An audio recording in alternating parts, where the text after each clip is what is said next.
ఏమంటే కృతమే కాలేని ఈ మార్గశీర మాసంలో ఆండాళమ్మ చేస్తున్న ఈ 60 రోజులు ఈ కాత్యాయని వ్రతం ఈ 30 రోజులు 30 పాత్రలు మనకు చెప్పింది.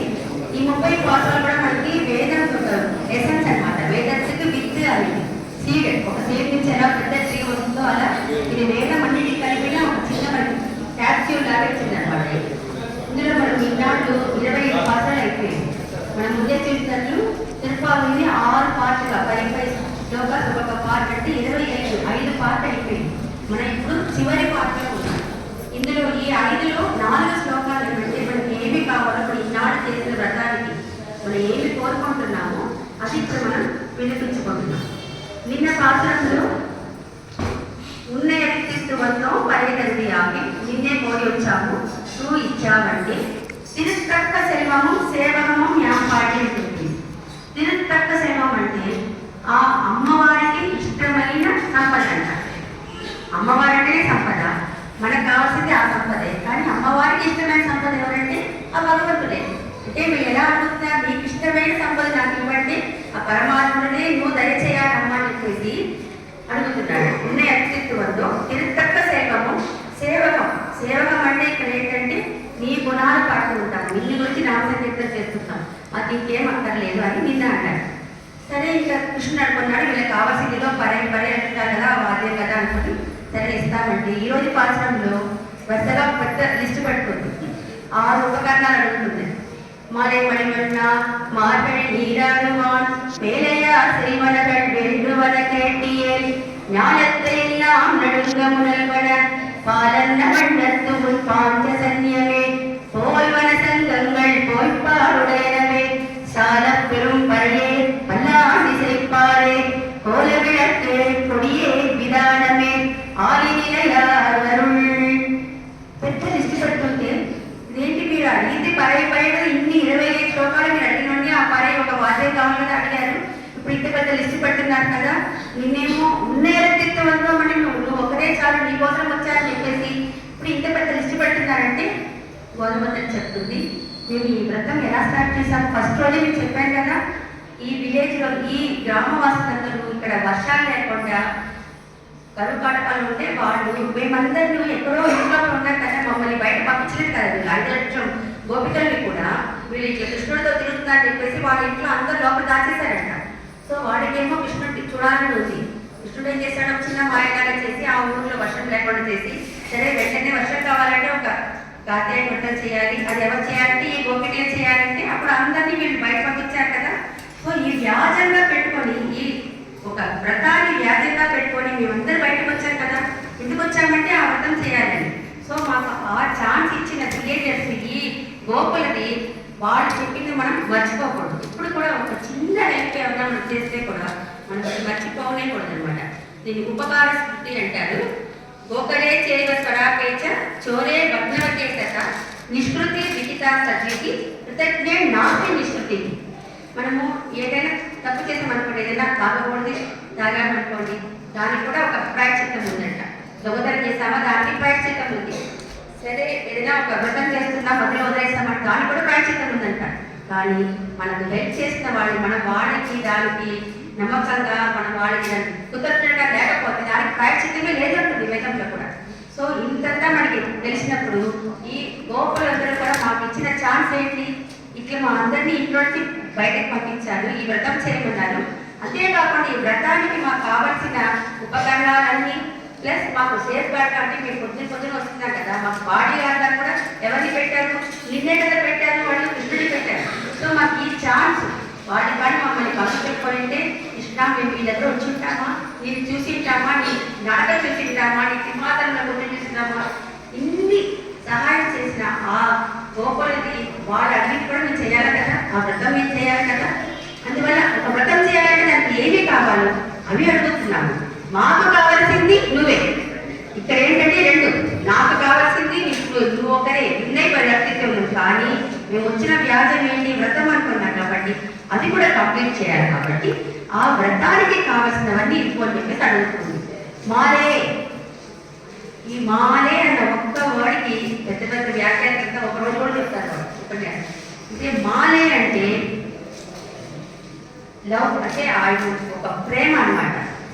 ప్రేమ పొందినవాడు ఎవరి మీద, డివోటీస్ మీద, ఆశ్రిత వత్సలుడు. అతన్నే ఈవిడ మాలే పిలుస్తాము. అంటే మనము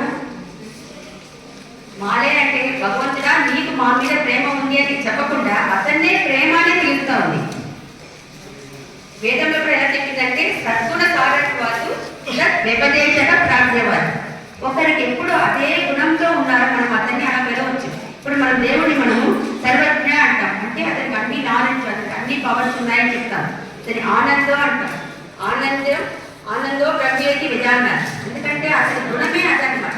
ఒకరికి ఒక గుణమే అదైనప్పుడు మనం ఆ పేరుతో మనం అతన్ని పిలవచ్చు. అతని నాలెడ్జ్ కాబట్టి అతని సర్వజ్ఞుడు పిలుస్తున్నాం. అలా అతను వ్యామోహం, ఒక బ్లైండ్ లవ్ అనమాట. వృత్తి ప్రేమ అన్నారు కదా, ఒక డివోటీస్ ఇంకెవరన్నా వస్తారని అర్థం అని చెప్పి తనకి కాసుకుంటాడంట. మనం అనుకుంటాము ఏదో మనకే దేవుడి మీద భక్తి ఉందని, కానీ అతనికి మన మీద ఉన్న వాత్సల్యం మనం చూస్తే మనది అసలు ఏమీ లేదనమాట. నమ్మవాళ్ళు చెప్తారు, ఆ తిరుపాటుకర ఇంటికి ఒక గుడి ఉంది, ఒక దివ్యదేశం ఉంది, మలయాళ దివ్యదేశం.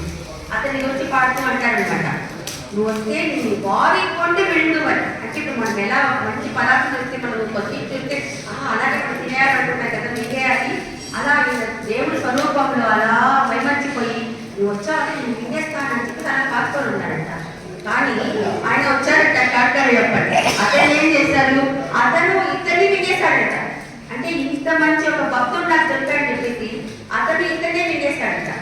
అట్లా ఆ వ్యాపకం అన్నది మనకన్నా ఎక్కువ అతనికే ఉంది. అంటే మాలే అంటుంది. మాలే మణివన్న. మణివన్న అంటే ఒక ఇంద్రనీల స్టోన్ లాగా అంత జ్వలిస్తూ ఉన్నాడు అనమాట ఆయన. మణి అంటే ఒక జం, మనం చూస్తుంటాం కదా, నవరత్నాలు మణిని చూస్తుంటాం కదా. ఒక మణి అంటే ఎంత గొప్పదండి అది. కొన్ని విషయాలు చాలా గ్రేట్గా ఉంటుంది, చాలా స్పీడ్, కానీ మనం దాని దగ్గరికి మనం వెళ్ళలేము. ఎందుకంటే మన భయం ఉంటుంది. వాళ్ళు చాలా పెద్దవాళ్ళు అనుకోండి, చాలా గొప్పవాళ్ళు ఉంటారు, కానీ మనం అంత ఈజీగా మనం వాళ్ళని అప్రోచ్ అవ్వలేము. కానీ ఇక్కడ ఇది ఎట్లా అంటే ఒక పెద్ద మణి, ఒక నవరత్నం ఉందనుకోండి, అయితే చాలా కాస్ట్లీ అది, ఎన్ని కొట్టినా వచ్చు. కానీ మీరు దాన్ని చిన్న కట్టింగ్లోనో చిన్న బ్యాగ్లోనో లేకపోతే మీ చీర పొంగలో మీరు దాన్ని కూడా వేసుకోవచ్చు. అలా భగవంతుడు అంటే అంత సుప్రీం, అంత గొప్పవాడు, కానీ సులువైన వాడు. ఆయన మనకు అంత ఈజీగా మనకి దొరుకుతాడు. అందుకే అతన్ని మణివన్న అని ఇచ్చింది అనమాట. మణివన్నకి భగవంతుడికి మనం చాలా పోలికలు చెప్పుకోవచ్చు. మణులు మనకు ఎక్కడ దొరుకుతాయండి, సముద్రంలో దొరుకుతాయి, కొండల్లో దొరుకుతాయి. ఇతను ఎక్కడ ఉన్నాడు, చిరాకిలో ఉన్నాడు. కొండలంటే తిరుమలలో ఉన్నాడు, తిరుమల చోళి గారు మరి ఏంటి, అహోబిల్ కొండ. ఇట్లా మనకి ఈ మణివన్నని మనకి ఎక్కడైతే మనకి మంచి మణులు చిరాకిలో ఈ భగవంతుడిలా మనకు దొరుకుతాడు. కానీ అంత సుప్రీంగా ఉంటే కూడా ఆయన చాలా చాలా సులువైన వాడు. మారే మణివన్న మార్గడి నీరాడటం. మేమందరూ ఆ వ్రతం కంప్లీట్ చేయాలంటే మార్గడి నీరాడటం. ఇక్కడ మేము మార్గడి వ్రతం కోసం శుభ్రంగా తుయోమాయి వందకి ముందే పాడే కదా, అలా మేము శుభ్రంగా స్నానం చేసి ఈ వ్రతం ఆచరించుకోవాలి. అందుకోసం వచ్చాము. మార్గడి నీరాడమా. సరే మీరు ఇట్లా అందరూ వచ్చారు కదా, ఇట్లా మార్గడిలో వ్రతం చేస్తే వర్షం వస్తుందా, ఇంకెవరు చెప్పారు అని కృష్ణుడు అడుగుతున్నాడు. మాకు వ్రతం ఇవన్నీ వేదంలో చెప్పిందా లేకపోతే ఎవరైనా బ్రహ్మసూత్రం రాతారా అవన్నీ మాకు తెలియదు. మేలయా చేయబడదు, మాకు మా పెద్దవాళ్ళు చెప్పారు. మన ఇంట్లో ఇప్పుడు ఏమైనా మనకు తెలియకపోయి మనం ఏమంటాం, మా ఇంట్లో మా పెద్దవాళ్ళు చేశారంటే మేము అలాగే చేస్తాం. అది ఎందుకంటే పెద్దవాళ్ళకి మనకి జ్ఞానము వైద్యం అన్నీ ఉంది. పెద్దవాళ్ళంటే మన పెద్దవాళ్ళంటే మన వంశంలో వచ్చిన పెద్దవాళ్ళ కానీ ఎవరైనా కూడా అలా వాళ్ళు చెప్పిన మేలయా చేయబడగడు, వాళ్ళు చెప్పిన ప్రకారం మేము చేస్తున్నాం. అది ఇంకేం అక్కర్లేదు. అదే మనకు ఒక ఆచార్యులు ఎంత ఉన్నారనుకోండి, ఒక ఆచార్యం మనకి ఇది మేము చేయకూడదు అంటే అది చేయొచ్చని ఒకవేళ బుక్లో రాసి ఉంటే కూడా మన ఆచార్యం చెప్పిందే మనం వింటాం. అదేలాగా ఒక పని చేయకూడదని ఎక్కడో రాసింది అనుకోండి, కానీ మన గురువులు మన ఆచార్యులు ఇది మీరు చేయొచ్చు అంటే మనం పాటిస్తాం. ఎందుకంటే అది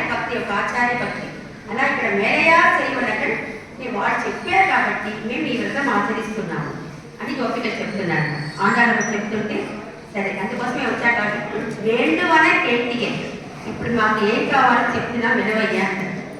కృష్ణుడు అప్పటి నుంచి వింటూనే ఉన్నాడు కదా. మళ్ళీ కేటియే వినవయ్యా అని ఎందుకంటుందంటే వీళ్ళు ఎలాగైతే కృష్ణుడిని చూసి ఆ అందం చూసి అలా వ్యామోహంలో ఉండిపోయారో కృష్ణుడు కూడా ఈ 5 లక్షల మందిని చూసి అలా చూస్తున్నాడు, ఎంతమంది వచ్చారు కాబట్టి అని అలా మేమర్చిపోయాడట. అందుకే ఒకసారి విను, మీకు చెప్పేది విను, మాకు ఏం కావాలంటే 6 విషయాలు అడుగుతున్నాడు. ஞானத்தை எல்லாம் நடுங்க முதல்வன పాలన్న వంటంతో ముందు పాంచే సంజీవి. ఒక శంఖం కావాలని అడుగుతుంది కానీ ఆ శంఖం ఎలా ఉండాలి అని అడుగుతుంది. నాకు ఒక 4 గుణాలు చెప్తున్నాను. శంఖ ధ్వని ఎలా ఉండాలంటే ఈ లోకమంతా అలా కంపించాలన్న అలా అడుగుతుంది. ஞானத்தை எல்லாம் நடுங்க முதல்வன. తర్వాత పాలన్న వంటంతో పాలు అట్లా తెల్లగా ఉండాలి. తెల్లగా అంటే అది సత్వగుణం అన్నమాట. సత్వగుణంలో అలా తెల్లగా ఉండాలి. పాలన్న పండంతో పాంచజన్యం. సరే ఇది ఎలా ఉండాలి? నీ పాంచజన్యం లాగే ఉండాలి. చాలా పెద్దగా ఉండాలి. పెద్దదిగా సౌండ్ ఎక్కువ రావాలి అంటుంది. ఇప్పుడు సౌండ్ ఎక్కువ వచ్చినప్పుడు అందరూ భయపడిపోతారు కదా. మహాభారతంలో కూడా మహాభారత యుద్ధంలో కృష్ణుడు వెళ్ళి ఎలా అయితే ఆ పాంచజన్యం తీసి ఒక్కసారి అలా శంఖనాదం వినిపిస్తాడు. అప్పుడు సదోషో దాద్రాష్ట్రాణ హృదయాన్ని యథారయతి. అక్కడ ఉన్న కౌరవులందరికీ సరే ఇంకా వాళ్ళ సైన్యులు అందరికీ కూడా అప్పటికే వాళ్ళ కాస్టకు వచ్చేసింది. అప్పుడే అందరూ చనిపోయారు. అక్కడ ఆ ధ్వని వినగానే అందరూ చనిపోయారు. తర్వాత ఒక వ్యాధం కోసం అర్జునుడు వాళ్ళతో యుద్ధం చేసి వాళ్ళు చెప్పాడు అంతే. కానీ ఆ శంఖ ధ్వని అంటే అంత పవర్ఫుల్గా ఉంటుంది అనమాట. అది ఎవరికి ఉంది? విరోధులకి, ఎనిమీస్కే అలా ఉంటుంది. కానీ అదే శంఖ ధ్వని రుక్మిణి అమ్మవారికి ఎలా ఉండింది? రుక్మిణి అమ్మవారు ఎప్పుడు కృష్ణుడు వస్తారా, ఎప్పుడు తనని పెళ్లి చేసుకోండి అలా వెయిట్ చేస్తున్నప్పుడు ఆ విదర్భ దేశంలో ఒక కృష్ణుడు రాగానే ఎలా చెప్పాలంటే నేను వచ్చేసారని చెప్పేసి అప్పుడు వెంటనే ఒక శంఖధ్వని చేశాడు. ఆ శంఖధ్వని వినగానే ఈమెకు సంతోషం కలిగింది. అలా ఈ శంఖధ్వని అన్నది అందరికీ భయం కంపితం కాదు.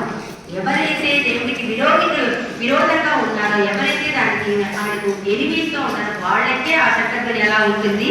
కానీ ఆశ్రిత మన డివోటీస్కి ఆ శంఖనాదం అంటే మనకి చాలా సంతోషంగా ఉంటుంది అనమాట. జ్ఞానత్యాయిగా నడుంగా ఉండకుండా పాలన్న వండంతో మన పాంచజన్యమే. నీ పాంచజన్యం ఎలా ఉందో అలాంటిదే నాకు కావాలంటుంది. సరే ఓకే, ఇంకా నెక్స్ట్ ఏం కావాలి? సాల పెరుంపరయే.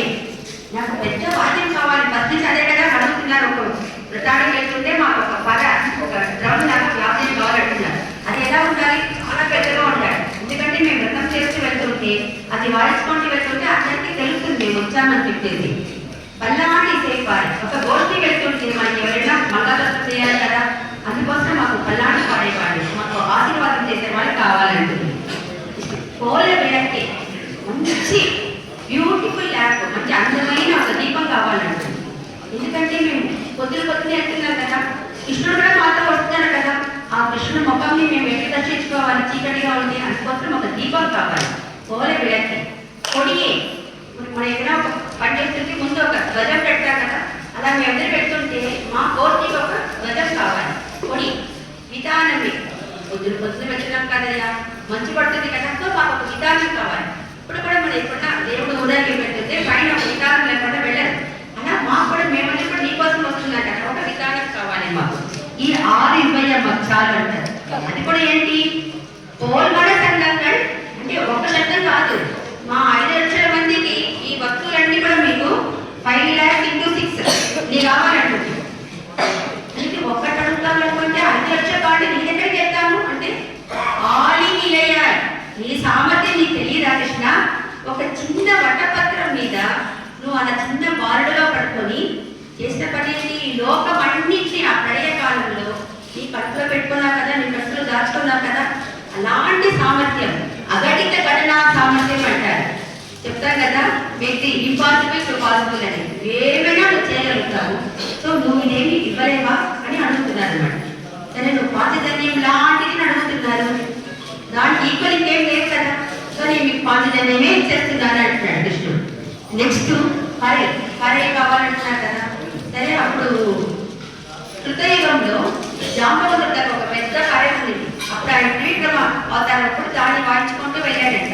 అది ఇస్తాను అంటారు. సరే పరే అన్నారు, అది ఇస్తాను. పెరుగు పరే అన్నారు, పెద్ద పరే కావాలని అంటున్నారు. సరే పెద్ద పరే అంటే మీకు ఏమి ఇవ్వాలి? రామాయణంలో ఆ యుద్ధంకి ముందు సుగ్రీవుడు వాళ్ళందరూ వాయిస్తారంట పెద్ద పర, అది ఇస్తారంటారు. అయినా ఏమో సరిపోలేదు. సాల పెరుంబరే అంటుంది. మళ్ళీ ఉత్త పడే కాదు ఇక్కడ, పెరుంబరే సాల పెరుంబరే. ఓ సాల పెరుంబరే అంటే నా దగ్గర ఏమో అదే కదా మీకు కావాలి. ఆ గోకులంలో వీళ్ళందరూ ఏమంటే ఒక కుడమాడు ఒక డ్యాన్స్ వేసుకున్నారు. అందరూ ఈ కుండలన్నీ పెట్టుకొని దాని మీద గోపికలందరూ ఆడుతూ ఉంటే కృష్ణుడు ఏం చేస్తారంటే ఆ చిన్న వాయిద్యం మీద పరే డ్రమ్ము అది కడుపులో ఇట్లా కట్టుకొని దాన్ని కొట్టుకుంటూ వీటిని దీంట్లో వాయిస్తాడు, వాళ్ళు డ్యాన్స్ చేస్తారు. అవి కావాలా మీకు? ఇప్పుడు అర్థమైంది. సో సాల పెరుమరి అంటే అవి కావాలంటే అది ఇచ్చేస్తారు, తీసుకోండి. సాల పెరుమరి పల్లాంటి చేయిపారే. మీ అందరికీ మంగళాశాసనం చేయాలంటే నాకు చేసింది ఎవరండి? ఆ పెరియాడు ఒకటే కదా, ఆయనే కదా నాకే పల్లాన్ని పడారు. ఆ పెరియాడు వారు ఆ పల్లాన్ని మాత్రం కాదు, కృష్ణుడి కోసం అని తిరువెళ్ళని ఒక దిగదేశం చీరంగం పక్కనే, అక్కడ పుండరీకాక్ష పెరుమానికి కాన్ఫిడెంట్ అంటే మన చిన్నపిల్లలకి మనం దృష్టి తీస్తాం కదా, అలా ఒక 10 వాసనాలు అనమాట. ఆ కృష్ణుడు ఇట్లంతా బయట నిలబడి ఆడుకుంటున్నాడు, ఇంతమందిని చంపాడు, సో అతను ఎక్కడ దృష్టి తగ్గింది చెప్పేసి రోజు సాయంత్రం కాన్ఫిడెంట్ దృష్టి తీసేస్తాడంట. అలా పాడినట్టు పెరియాడు కాబట్టి అతనే మీకు ఇస్తాను అని అంటాడు. ఇక్కడ ఏమి పల్లాన్ని ఇసైపారే, ఊరికే అట్లా చదవడం కాదు, మాకు ఇసైపారే అంటే మ్యూజిక్, పాట పాడటం ఉండాలంటే మీకు నామదేవులు కావాలా అన్ని మా పెరియాడు చేస్తారు, మీకు పెరియాడు అంటారు, తీసుకోండి అంటారు. పోల విలక్కి, విలక్కు అంటే లైట్, లైట్ అంటే మనకి చీకటి అంటే తొలగిస్తుంది, మన అజ్ఞానాన్ని తొలగిస్తుంది. అలాంటి దీపం ఎవరండి? తాయా పిరాటి తప్పించి ఎవరు లేరు కదా. సరే తీసుకోండి, మా పిరాటినే మీరు తీసుకోండి, తప్పిందైనా ఇచ్చేస్తున్నారు. పోల విలక్కే. పొడియే, పొడి కావాలంటే గరుత్మంతుడు ఏంటంటే వాహనంగానే ఉంటాడు, ధ్వజంగా కూడా ఉంటాడు. సో ఆ గరుడ ధ్వజమే మీకు ఇస్తాను, తీసుకోండి అంటారు. పోల విలక్కే, పొడియే అంటే విధానమే. మామూలుగా ఇప్పుడు స్వామి దగ్గర ఉన్న విధానం ఎవరు? ఆదిత్యుడు. ఆ చెట్టు కదా అతనికి పడక, అతని ఆయన గొడుగు, అతని నడిస్తే మరబడి అంటారు కదా, అది కూడా ఆయన అన్ని ఆయనే ఉంటారు. కానీ అన్ని ఇచ్చారు, కానీ నప్పిని కూడా ఇచ్చేసాడు, కానీ ఆశేషం బదిలేదంట. ఎందుకంటే ఆశేషం లేకపోతే ఇక్కడ ఉండలేదు. ఇంకే కదా రామాయణం కూడా సీతని ఉండదు, ఒక 10 నెలలు ఉన్నాడు, కానీ లక్ష్మణుని ఉండదు, అస్సలు ఉండలేదు, నాకు ఉండలేడు. అందుకోసం ఏం చేస్తారు, ఏమి ఇస్తాం విధానమని తన కట్టుకున్న పీతాంబరాన్ని తీసి ఇస్తాడు. విధానంగా ఇది మీరు పెట్టుకోండి అని. సో ఇవన్నీ ఇచ్చేసరికి దేవుడు మనం కూడా ఒక ముక్తాత్మ దేవుడు అవి అయిన తర్వాత మనం వైకుంఠం వెళ్ళామనుకోండి, మనం కూడా మన పాపం పుణ్యం అన్నీ పోతాయి. అప్పుడు మనం కూడా దేవుడికి సమానంగా అవుతామట. సాధోగా సాత్విక్య సాహిత్య అంటారు. అలా స్వామి దగ్గర ఉన్నవన్నీ మనకి ఇచ్చేస్తారంటే మనం కూడా ఆయనలాగా అయిపోతాం కదా. సో అతను మనల్ని ఆడాలమని కూడా అతనికి ఈక్వల్ గా చేసింది. అందుకే అంటే ఆది నిలయ, నువ్వు ఇంత గొప్పవాడము అరుణ్, ఆది నిలయ ఇవన్నీ మాకు ఇచ్చావు, నెక్స్ట్ మాకు కావాల్సినవి ఈ ఉపకారం ఇచ్చేసావు, నిజంగా నాకు కావాల్సింది ఏంటి అది నెక్స్ట్ పాసంగా అడుగుతాను అని చెప్తున్నాను. శివుడే రామానుజాయన, శివుడే గోదాయన. మణివన్నా మాదే మణివన్నా మాగళి నీడడుగాల్, మాదే మణివన్నా మాగళి నీడడుగాల్, மேலைய செய்வனகள் வெள்ளுவன கேட்டியே, மேலைய செய்வனகள் வெள்ளுவன கேட்டியே, ஞானத்தை எல்லாம் நடுங்க முறைவன, ஞானத்தை எல்லாம் நடுங்க முறைவன, பாதன்ன வண்ண துர்பாஜ சன்யமே, போல்வன சங்கங்கள் பொய்பாடுடனவே, போல்வன சங்கங்கள் பொய்பாடுடனவே, சால பெரும் மலையே மல்லாடி செய்வாரே, கோல விளக்கே கொடிய விதானமே, கோல விளக்கே கொடிய விதானமே, ஆரின் இதயாரிடமே நோரெம்பாவாய், ஆரின் இதயார் அருளே நோரெம்பாவாய், மாலே மணிவண்ணா